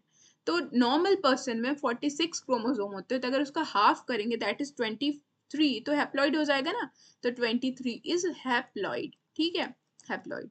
तो हैप्लॉइड किसके केस में होता है, गैमेट्स के केस में होता है। ठीक है, हैप्लॉइड इज इन गैमेट्स। ठीक है, गैमेट्स में होता है ईदर स्पर्म और egg.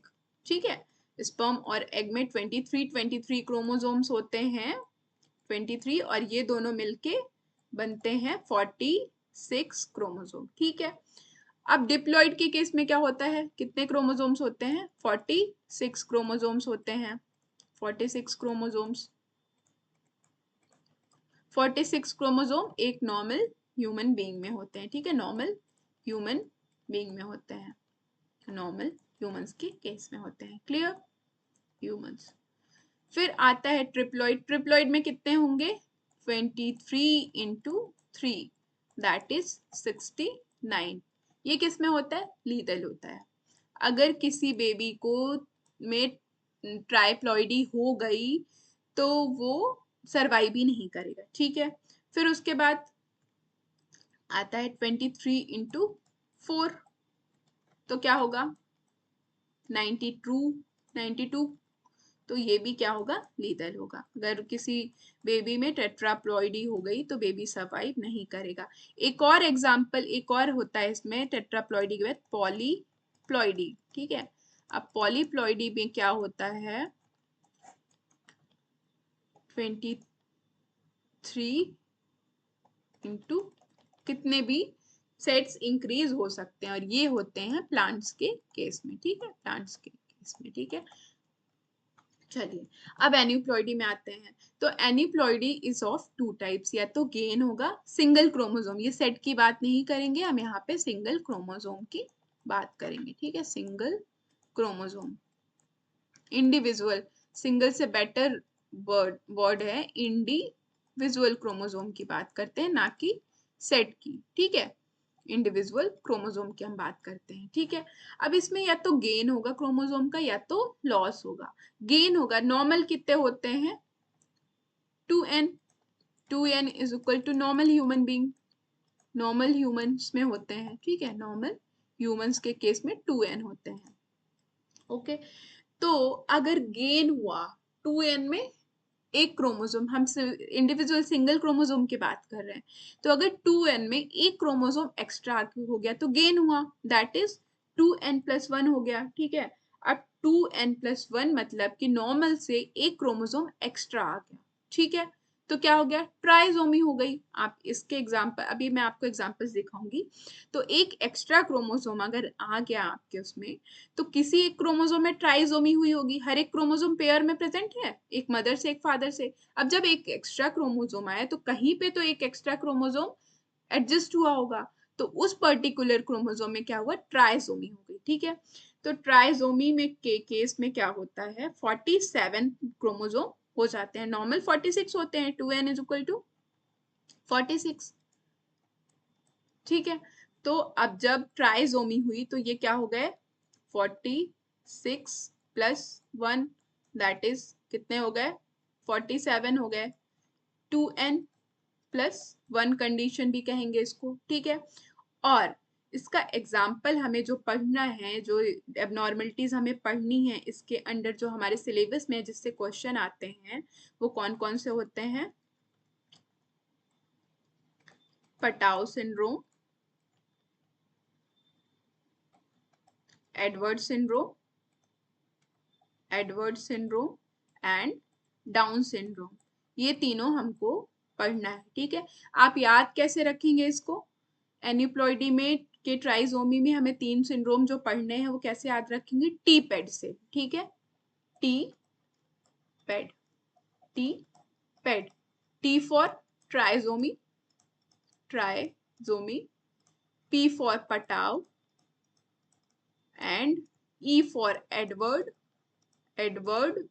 And D for Down syndrome. ठीक है, तो हमें बेसिकली 3 सिंड्रोम्स पढ़ने हैं विच कम्स अंडर ट्राइजोमी। ठीक है, ट्राइजोमी किसमें होती है, एन्यूप्लॉइडी में होती है। ये आपको याद करने के लिए निमोनिक बताया हमने।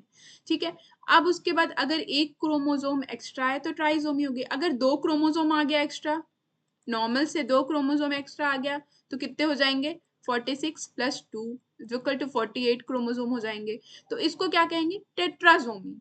किसी एक क्रोमोसोम पेयर में जो है तो 4 क्रोमोसोम प्रेजेंट हो जाएंगे, राइट, तो ये हो जाएगा टेट्राजोमी। तो आप टेट्राजोमी के RA से याद करेंगे कि ये कंडीशन बहुत रेयर होती है। ठीक है, RA इज रेयर, तो this condition is very rare. Clear all of you. ठीक है, तो ये हमने बात की गेन की। अब हम लॉस की बात करेंगे कि क्रोमोसोम अगर लॉस्ट हो जाते हैं। ठीक है, तो यूजुअली क्या होता है, नॉर्मल क्रोमोसोम कितने होते हैं, 2n। ठीक है, 46 क्रोमोसोम। अब अगर इसमें एक गेन हुआ था तो ट्राइजोमी हुई थी। अब अगर 46 में से एक लॉस हो जाता है, एक पेयर में से लॉस हो जाता है, तो क्या हो जाएगा, 2n-1, 46-1 is equal to 45 chromosomes बचेंगे। ठीक है, तो इस केस में जो हमको सिंड्रोम पढ़ना है वो है टर्नर सिंड्रोम। ठीक है, टर्नर सिंड्रोम। ठीक है, सिंड्रोम। ओके, अब एक और एग्जांपल है, अगर दोनों ही क्रोमोसोम लूज हो जाते हैं। ठीक है, 2n से दोनों ही क्रोमोसोम चले जाते हैं, तो क्या हो जाएगा, 46-2 इज इक्वल टू 44 क्रोमोसोम बचेंगे। तो ऐसा केस भी लीथल होता है, बच्चा सर्वाइव नहीं करता है। तो नलीजोमी में क्या आता है, एल फॉर लीथल। ठीक है, तो आप ऐसे चीजों को याद रखेंगे। आप 1 से 2 बार अगर रिवाइज करेंगे तो आपको ये सब चीजें ऑटोमेटिकली याद हो जाएंगी। ध्यान रखें कि कभी भी कोई भी चीज एक बार पढ़ने में याद नहीं होती है।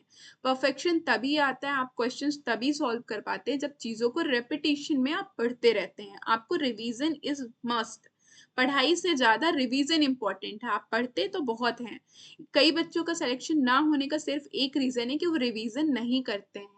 सो रिवीजन इज वेरी इंपॉर्टेंट। ठीक है, तो आप जब रिवाइज करेंगे तो ये सारी चीजें रिकॉल कर पाएंगे। ठीक है, तो मैंने निमोनिक्स भी बता दिया। एन्यूप्लॉइडी 2 तरह से होती है, या तो गेन होगा या तो लॉस होगा। गेन में ऑफ कोर्स आप समझ जाएंगे कि एक्स्ट्रा हो रहा है कुछ, तो ट्राइजोमी या फिर टेट्राजोमी। लॉस में कुछ जा रहा है तो ऑफकोर्स मोनोजोमी, नॉर्मल डिप्लॉइड कंडीशन होती तो मोनोजोमी या फिर नलीजोमी। हमें डिजीज कितने, डिसऑर्डर्स कितने पढ़ने हैं, ट्राइजोमी में पढ़नी है, that is T paid, T for trisomy, P for Patau syndrome, E for Edwards syndrome, D for Down syndrome। और लॉस के केस में हमें मोनोजोमी में पढ़ना है टर्नर सिंड्रोम। ठीक है, तो अब हमने ये कंप्लीट किया है ऑटोजोमल डिसऑर्डर्स के बारे में, ठीक है। अब हम जाएंगे सेक्स क्रोमोसोमल डिसऑर्डर्स के बारे में। ये जितनी चीजें हमने पढ़ी ये अभी तक हम ऑटोजोम्स के बारे में पढ़ रहे थे, अब हम जाएंगे सेक्स क्रोमोसोम में, ठीक है। तो चलिए सेक्स क्रोमोसोम जाने के पहले हमारी जो ये 3-4 डिजीज हैं, डिसऑर्डर्स हैं, इनको हम पढ़ लेते हैं। Patau, Edward down and Turner syndrome, ठीक है। तो चलिए वन बाय वन पढ़ते हैं हम, और मैं आपको निमोनिक्स भी बताऊंगी इन सबकी। क्लियर? तो हमें क्या पढ़ना है? टी पेड, टी फॉर ट्राइसोमी। तो पेड में पेड में तीनों के केस में ट्राइसोमी ही होगी, तो आप याद रखेंगे कि ट्राइसोमी ही होनी है, पेड के केस में ट्राइसोमी होगी, ठीक है। तो पेड का पहला लेटर क्या है? पी, तो पी फॉर पटाउ सिंड्रोम। तो हम सबसे पहले पढ़ने जा रहे हैं पटाउ सिंड्रोम, ठीक है। टी पेड, टी पेड का हम पी पढ़ने जा रहे हैं, ठीक है। हम टी पेड का पी पढ़ने जा रहे हैं, क्लियर? P for Patau. अब पटाउ सिंड्रोम में क्या होता है? 13th क्रोमोसोम में क्या हो जाती है? ट्राइसोमी, ठीक है। ट्राइसोमी का एग्जांपल है, तो 13th क्रोमोसोम में हो जाती है ट्राइसोमी। आपको मैं कैरियोटाइप दिखाती हूँ उसका। ये रहा आपका 13th क्रोमोसोम, और इसमें क्या हो गया है? सब में दो दो प्रेजेंट है, एक मदर से, एक फादर से, एक मदर से, एक फादर से। यहाँ पे 13th क्रोमोसोम में 3 प्रेजेंट है, तो या तो मदर से या तो फादर में प्रॉपर सेल डिवीजन नहीं हुआ, सेग्रीगेशन नहीं हुआ, तो एक एक्स्ट्रा क्रोमोसोम आ गया। तो ये है एग्जांपल ट्राइसोमी का। तो पटाउ के केस में ट्राइसोमी होती किसमें? 13th क्रोमोसोम में, ठीक है। अब ऐसे बेबीज के फीचर्स क्या होते हैं? पॉलीडेक्टाइली होती है, ठीक है। पॉलीडेक्टाइली हो गई। उसके बाद उनके जो फेसियल फीचर्स होते हैं वो एबनॉर्मेलिटीज होती है उसमें। देखो, cleft lip and cleft palate, ये आप देख रहे हैं फेस जो है, तो लिप जो है कटा हुआ है, या फिर पैलेट जो अपर पोर्शन है उसमें कट्स रहते हैं बेसिकली। क्लेफ्ट मतलब कि अपार्टेड रहता है, वो जॉइंट नहीं रहते हैं, ठीक है। माइक्रोसिफेली होती है इनमें, हेड जो है वो छोटा होता है।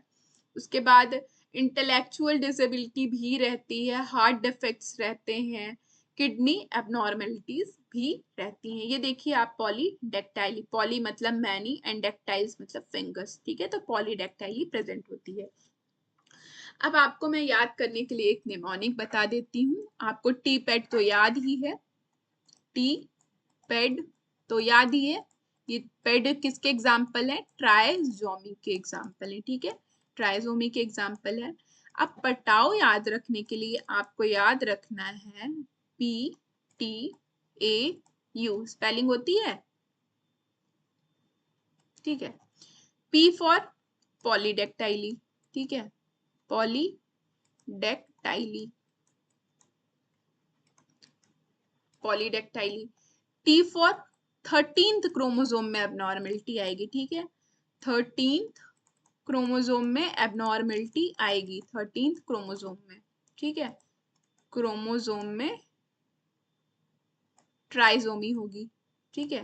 T for 13th and T for trisomy. Trisomy तो आपको टीपेट से भी याद रहेगा, लेकिन इससे भी आप याद कर सकते हैं, ठीक है। तो टी फॉर 13th क्रोमोसोम में ट्राइसोमी हो जाएगी। अब A for abnormality in heart and kidney, abnormality in heart and kidney, heart and kidney.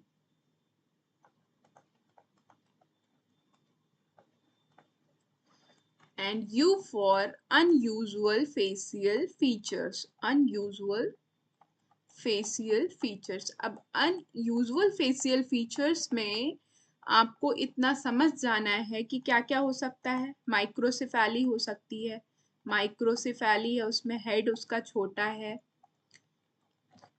Lip and palette cleft है, लिप एंड पैलेट क्लेफ्ट है, ठीक है।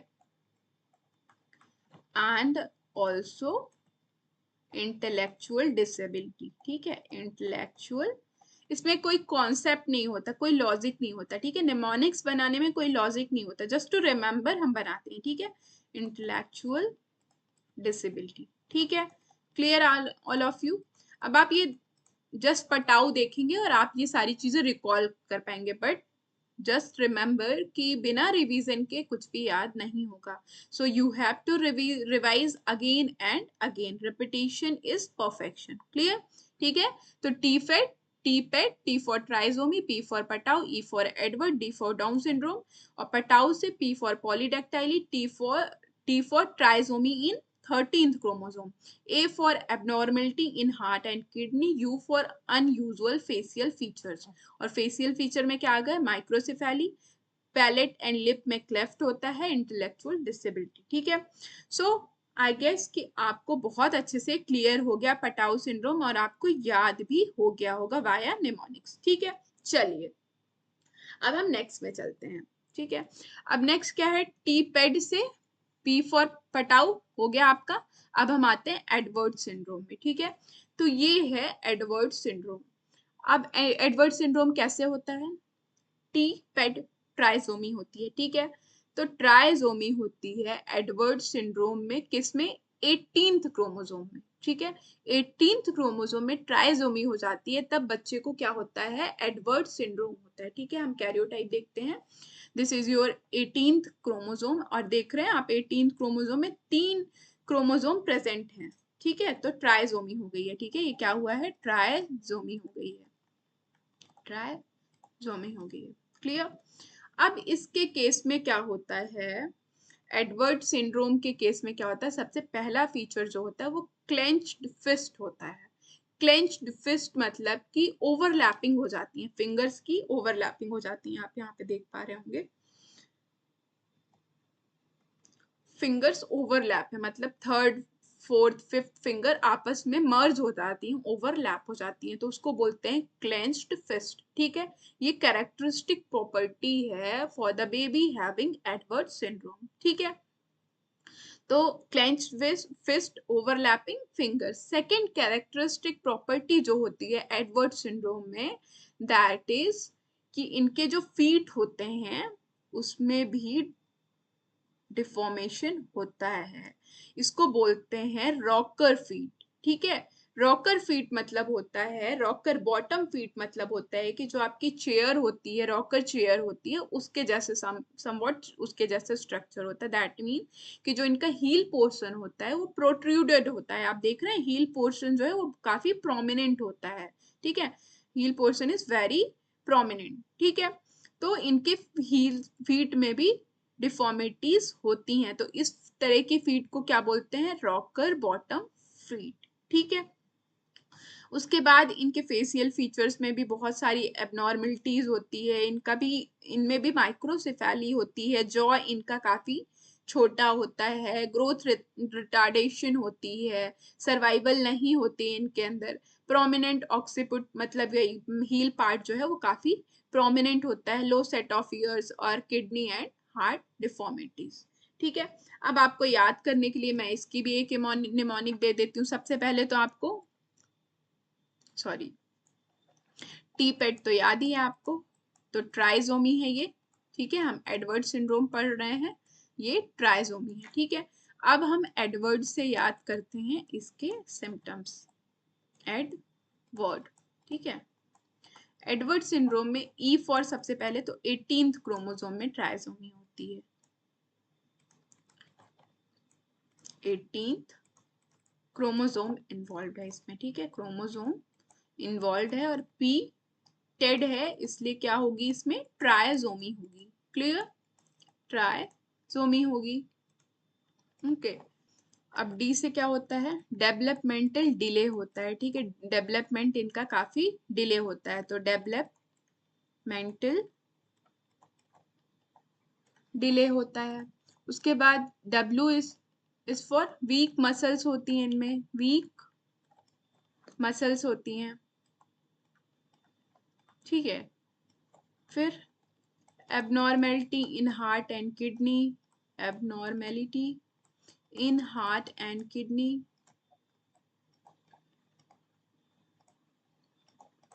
heart and kidney. And R is for rocker bottom feet, bottom feet. ठीक है। फिर D for decreased survival, survival and Edward syndrome ना, S for small jaw, जिसको हम माइक्रो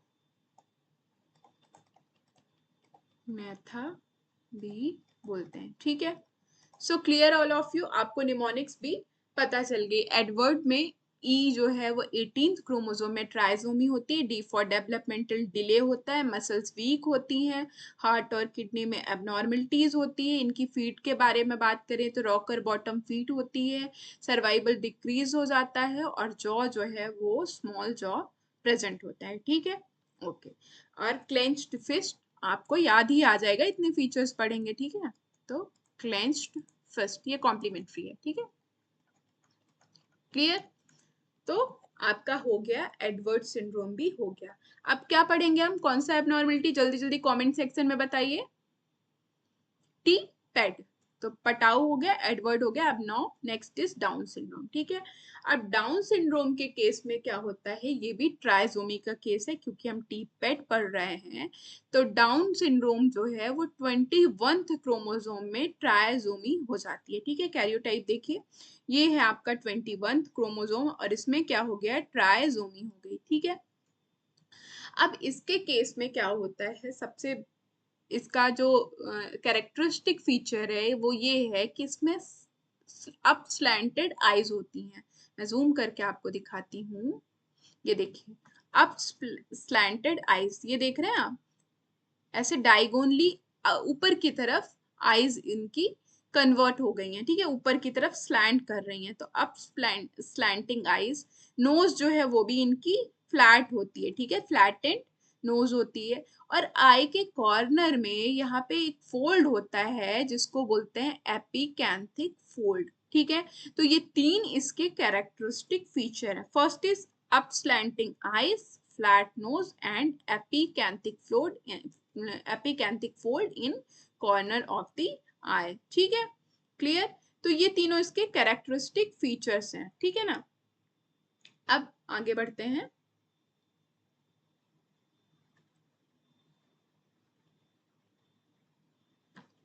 ठीक है, तो ये कैरेक्टरिस्टिक फीचर हो गया। First one is up slanting eyes, second is flat nose and third is epicanthic fold, and fourth one is they have simian crease।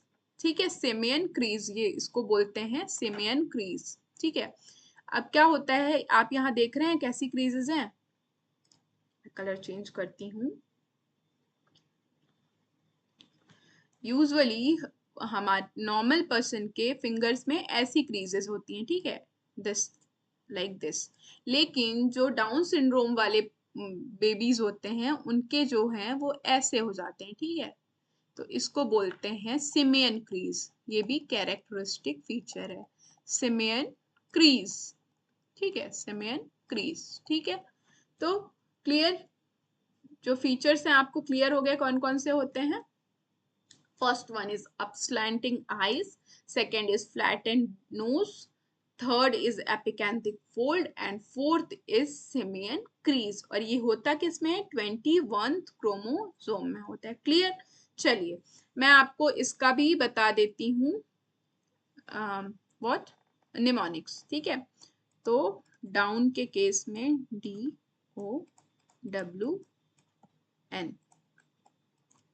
ठीक है, अब आप इसको कैसे याद रखेंगे, सबसे पहले डी से आप याद रखें कि डी मतलब होता है 2, तो 21st क्रोमोसोम में ट्राइसोमी होती है। ठीक है, 21st क्रोमोसोम में ट्राइसोमी होती है। ठीक है, ओके। उसके बाद D for developmental delay, developmental delay. और एक चीज और होती है, आपको याद रखना है कि डी मतलब होता है डाउन, तो आप डाउन का ऑपोजिट क्या होता है, डाउन का ऑपोजिट क्या होता है, अप। तो अप से up slanting eyes, up slanting eyes. अब अप स्लैंटिंग आईज है तो आपको नोज भी याद आ जाएगा, आईज है तो फ्लैटेंड नोज।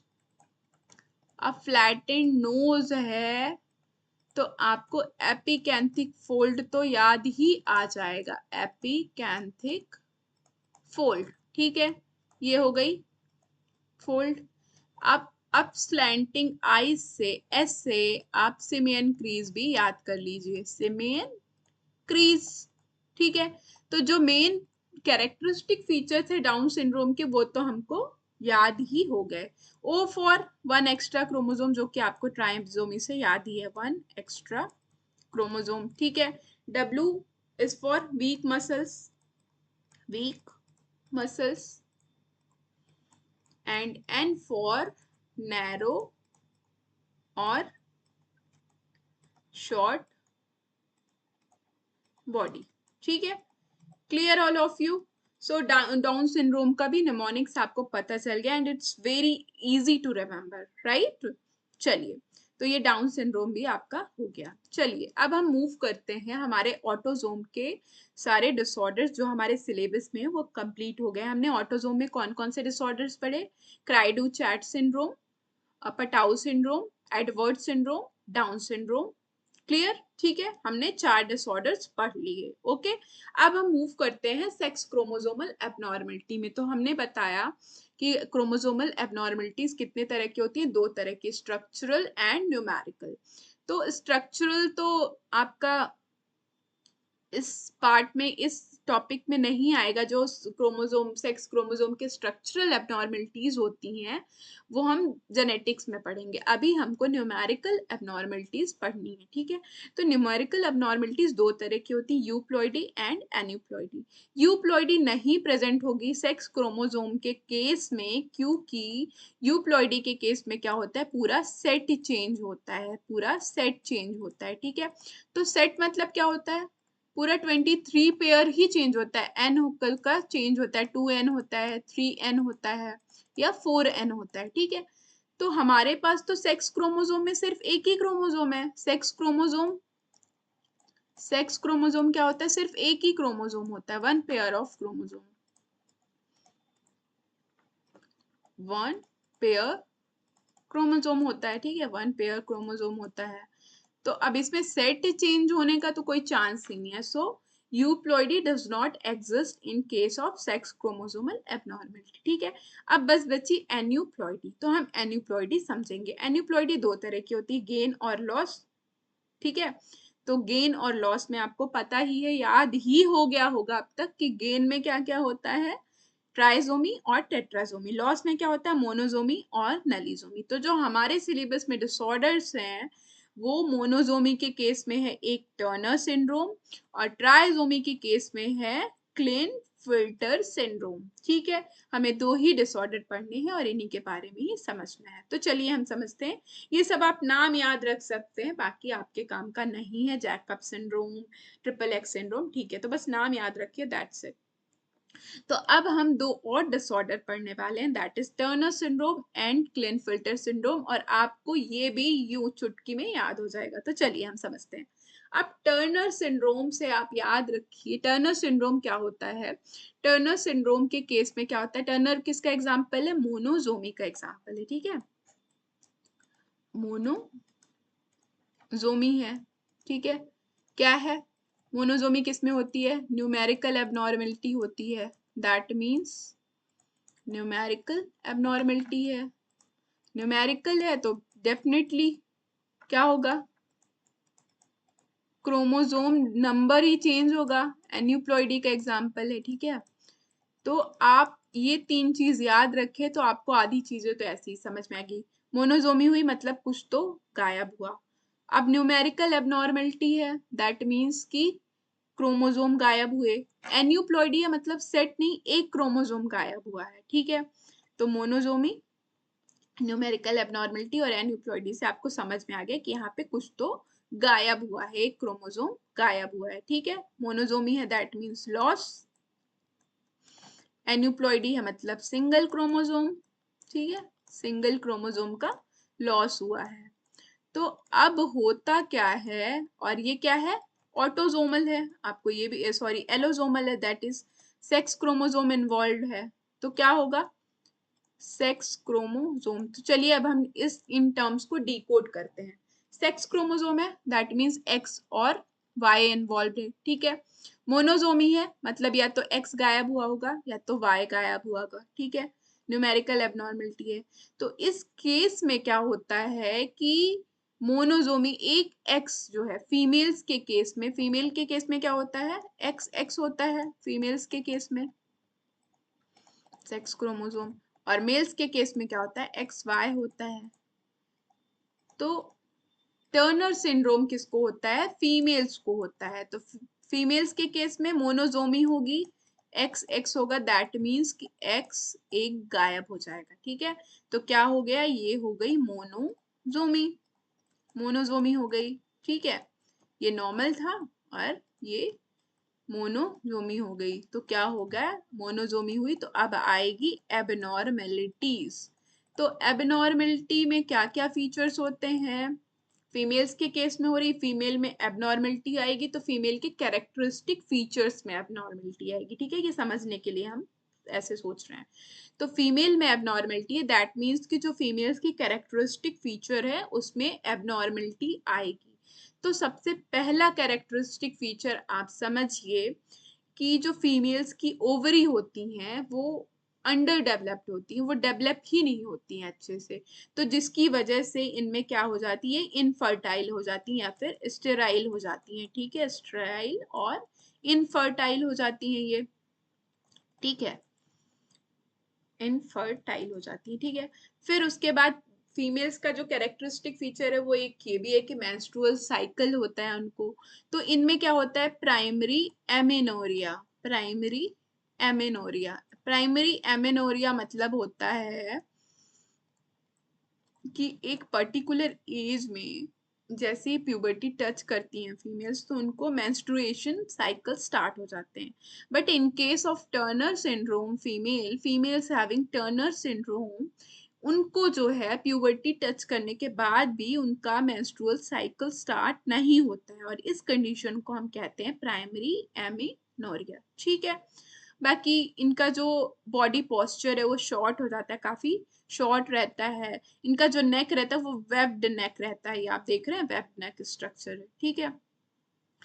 तो ये सब फीचर्स होते हैं टर्नर सिंड्रोम में, ठीक है। तो आपको क्लियर हो गया टर्नर सिंड्रोम। अब नेक्स्ट मूव करते हैं क्लेनफिल्टर सिंड्रोम, ठीक है। ये देखिए आपको कैरियोटाइप भी दिखा देते हैं। ये यहाँ पे होता है क्या, 23rd क्रोमोसोम जो है वो सेक्स क्रोमोसोम है अगर, तो यहाँ पे एक एक्स गायब है, ठीक है, मोनोजोमी हो गई, एक सिंगल क्रोमोसोम बचा, ठीक है। चलिए अब क्लेनफिल्टर सिंड्रोम में चलते हैं। क्लाइनफिल्टर या क्लिनफिल्टर और Klinefelter, whatever you want to pronunciate, ठीक है। तो क्लिनफिल्टर सिंड्रोम जो होता है, सबसे पहले इसको हम डिकोड करते हैं। ये क्या है, सबसे पहले तो न्यूमेरिकल एबनॉर्मलिटी है, ठीक है, न्यूमेरिकल एबनॉर्मलिटी है। फिर ये क्या है, एन्यूप्लॉइडी है, एन्यूप्लॉइडी है, ठीक है। फिर ये क्या है, ट्राइजोमी है, ट्राइजोमी है, ठीक है। इसके भी निमोनिक्स मैं बताऊंगी, डोंट वरी, ठीक है। तो न्यूमेरिकल एबनॉर्मलिटी है तो डेफिनेटली क्या होगा, क्रोमोसोमल लॉस हुआ होगा। एन्यूप्लॉइडी है तो सिंगल क्रोमोसोम लॉस या फिर गेन हुआ होगा, सिंगल क्रोमोसोम इन्वॉल्व है इसमें क्योंकि एनोप्लॉइडी है। अगर यूप्लॉइडी होता तो दो सेट इन्वॉल्व होता, ठीक है, सिंगल क्रोमोसोम। अब ट्राइजोमी है तो डेफिनेटली गेन हुआ होगा, ठीक है। तो क्लेनफिल्टर सिंड्रोम जो होता है वो होता है मेल्स को, ठीक है। अब मेल का सेक्स क्रोमोसोम क्या होता है, एक्स एंड वाई, तो ये कौन है, नॉर्मल मेल है। अब इसमें क्या हुआ, ट्राइजोमी हो गई, तो क्या हो गया, एक एक्स्ट्रा एक्स ऐड हो गया, ठीक है, ये हो गई ट्राइजोमी, ठीक है। अब जब एक एक्स्ट्रा एक्स हो गया, यूजुअली एक्स वाई होता है, तो अगर एक एक्स्ट्रा एक्स हो गया तो एक्स किस में होता है, फीमेल्स में होता है, दो एक्स, तो इसमें फेमिनिन कैरेक्टर्स डेवलप हो जाते हैं। फेमिनिन कैरेक्टर्स में क्या क्या डेवलप होता है? सबसे पहले फेमिनिन कैरेक्टर तो है कि development of breast, development of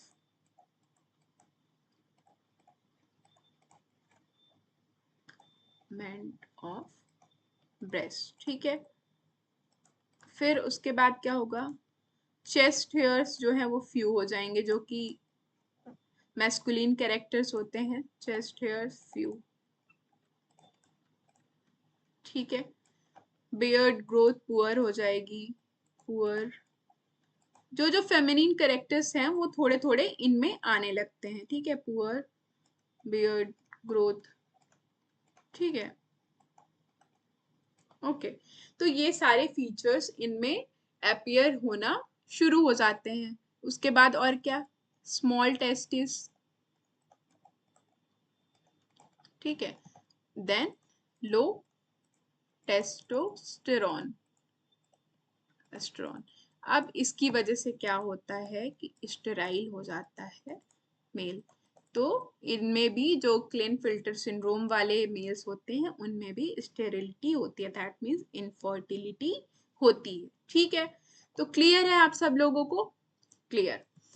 अब ये कैरियोटाइप आप इसका देख लीजिए, एक्स एक्स वाई, एक एक्स्ट्रा एक्स इसमें प्रेजेंट होता है, इसीलिए फेमिनिन कैरेक्टर्स डेवलप हो जाते हैं, ठीक है।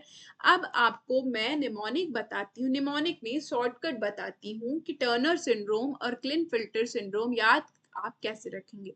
तो टर्नर क्या है? स्मॉल है। क्लिनफिल्टर की स्पेलिंग बड़ी है।